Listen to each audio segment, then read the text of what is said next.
Hello বন্ধুরা, আশা করছি আপনারা সকলে ভালো আছেন। আপনাদের আজকে যে রেসিপিটি দেখাবো সেই রেসিপিটি হলো ব্রেড চপ কিভাবে তৈরি করবেন খুব সহজ পদ্ধতিতে। আমি ব্রেড চপ বানানোর জন্য সর্বপ্রথম আমি বেসনের গোলটা তৈরি করে নেব। তার জন্য আমি বেসন নিয়ে নিয়েছি 200 গ্রাম। আমি এই বেসনে স্বাদ মতো লবণ দিয়ে দেবো। লবণ, আমি কিছু খুব অল্প জোয়ান নিয়েছি। জোয়ানটাকে হাতে আমি একটু ঘষে নেব, তারপর জোয়ানটা দিয়ে দেবো। আমার জোয়ান দেওয়া হয়ে গেছে। আমি এবার হালকা হাতে পানি দিয়ে দেবো। খুব বেশি পানি দেবো না একবারে, তাহলে আমার বেসনটা ভালোভাবে গুলা হবে না, গোটা ভাব থেকে যাবে। আমি হালকা নিয়ে সর্বপ্রথম মাখিয়ে নেব।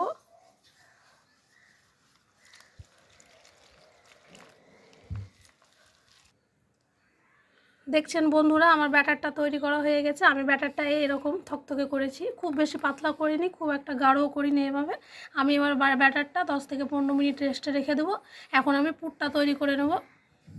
আমি পুর তৈরি করে নেব, তার জন্য আগে থেকে আমি আলু সিদ্ধ করে রেখেছি। আমি এবার কড়াই চাপিয়ে নেব। কড়াইয়ে আমি পুরটা খুব ভালোভাবে তৈরি করে নেব। আমি কড়াইটা চাপিয়ে দিয়েছি। কড়াই আমার তেতে গেছে। কড়াইয়ে আমি সাদা তেল ঢেলে নেব। আমি পুরটা সাদা তেলে করছি, আপনারা চাইলে সরিষার তেলেও করতে পারেন। আমি দুটো পেঁয়াজ এরকম কুচি কুচি করে কেটে নিয়েছি। আমি পেঁয়াজ দিয়ে দেবো।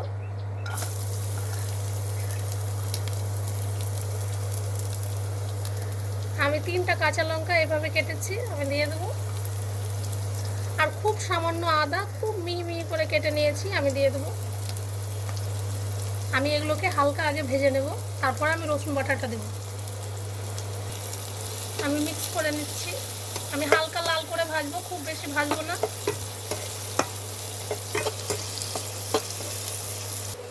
হালকা আমার সবগুলো লাল ধরে নিয়েছে। আমি এবার রসুন বাটা দিয়ে দেবো। আমি রসুন বাটাও খুব বেশি দিচ্ছি না, 1 চামচ দিচ্ছি। আমি এবার কষিয়ে নেব রসুনটাকে, তারপরে আমি আলুগুলো দিয়ে দেবো। রসুনটা আমার কষানো হয়ে গেছে। আমি এবার আলুগুলো যেগুলো সিদ্ধ করে রেখেছি, আমি 3টা আলু, ওই আলুগুলো আমি দিয়ে দেবো। একটু হাত দিয়ে ভেঙে দেবো।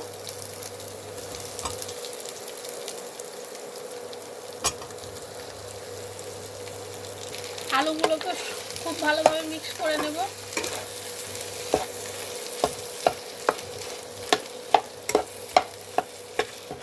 এখানে আমি কিছু গুঁড়ো মশলা অ্যাড করে নেব। হলুদ,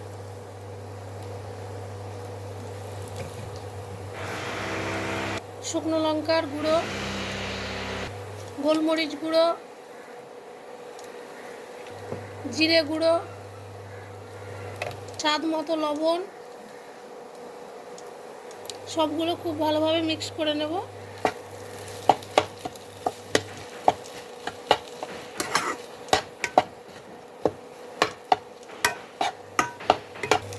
আমি এবার সবগুলো মিক্স করা হয়ে গেছে। আমি এবার মটরশুঁটি দিয়ে দেবো, খুব বেশি দিচ্ছি না।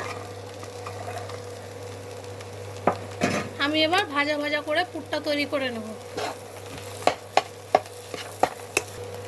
আমি এবার এরকম একটা ম্যাশার নিয়েছি, আমি এবার ম্যাশ করে নেব আলুগুলোকে খুব ভালোভাবে। আমি আলাদাভাবে পাত্রে ঢেলে করছি না, ওই কড়াই করে নিচ্ছি গরম গরম, তাহলে খুব ভালোভাবে আলুগুলো মিক্স হবে, গোটা ভাব থাকবে না। আমার পুর খুব সুন্দরভাবে তৈরি হয়ে গেছে। আমি এবার একটা পাত্রে ঢেলে নেব। আমি ব্রেড চপগুলো ভেজে নেব, তার জন্য কড়াইটা বসিয়ে দিয়েছি। কড়াই আমি সাদা তেল দিয়ে দেবো। আমি সাদা তেলেই ভাজবো।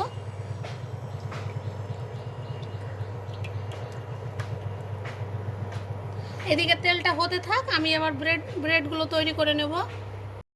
আমি এরকম ব্রেড নিয়েছি, বাজারে কিনে পাওয়া যায় এরকম স্লাইস ব্রেড। আমি এরকম ব্রেড নিয়েছি। ব্রেডে আবার আমি যে পুরটা তৈরি করে রেখেছিলাম ওই পুরটা দিয়ে দেবো। মধ্যে আমি একটু বেশি দিব, আর সাইড থেকে আমি টেনে সব দিকে লাগিয়ে নেব খুব ভালোভাবে।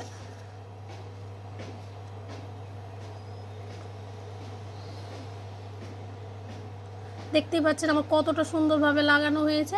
আমি এবার এর উপরে একটা প্লেন ব্রেড দিয়ে দেবো, একটু চেপে দেবো যাতে খুব ভালোভাবে সেট হয়ে যায়। দেখতেই পাচ্ছেন এইভাবে আমি সবগুলো পরপর করে নেব।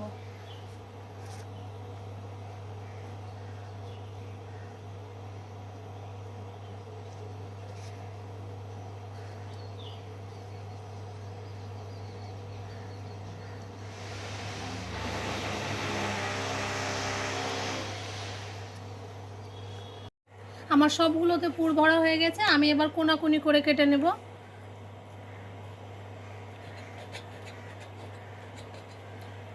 আমি একটা চাকুর সাহায্যে কাটছি। দেখতেই পাচ্ছেন আমার কতটা সুন্দরভাবে কাটানো হয়ে গেছে। আমি এইভাবে সবগুলোই কেটে নেব।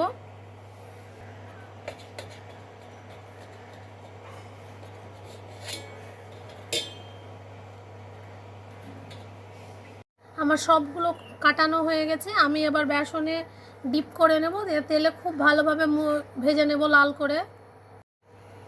বেসনে একবারে এই পিঠ দিব, একবারে এই পিঠ দিব, একটু ঝেড়ে নেব।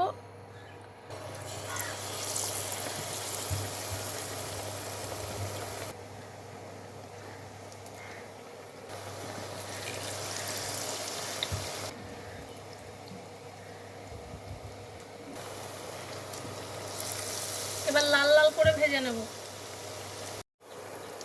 আমার এক পিঠ হয়ে গেছে ভাজা, আমি এবার উল্টে নেব।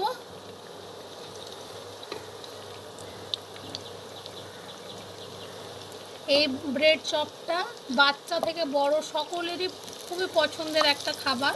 আপনারা বাড়িতে তৈরি করে দেখবেন, খুব ভালো লাগবে। আমার ব্রেড চপগুলো খুব ভালোভাবে লাল লাল করে ভাজানো হয়ে গেছে, দেখতেই পাচ্ছেন কালারটা কতটা সুন্দর হয়েছে। আমি এবার তেল ছেঁকে তুলে নেব।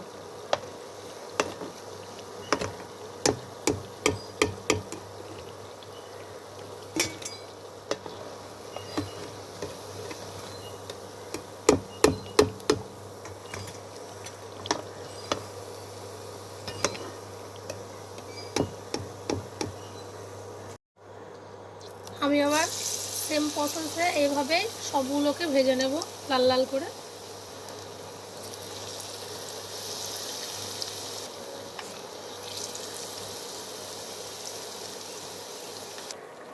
আমার দেখতেই পাচ্ছেন আমার ভাজা হয়ে গেছে, আমি এবার ছেঁকে তুলে নেব। ব্রেড পাকোড়াগুলো দেখেই লাগছে খাবো খাবো। আমার এই সুন্দর রেসিপিগুলো যদি ভালো লাগে অবশ্যই অবশ্যই আমার চ্যানেলকে সাবস্ক্রাইব করবেন, লাইক করবেন, আর আপনার সকল বন্ধুকে শেয়ার করবেন। আর আপনাদের এই যে সুন্দর সুন্দর রেসিপিগুলো কেমন লাগছে আমাকে কমেন্ট করে অবশ্যই জানাবেন। আমার সবগুলো ব্রেড পাকোড়া তৈরি হয়ে গেছে। আপনাদের সামনে আবারও হাজির হব এক নতুন সুন্দর একটা রেসিপি নিয়ে। ধন্যবাদ।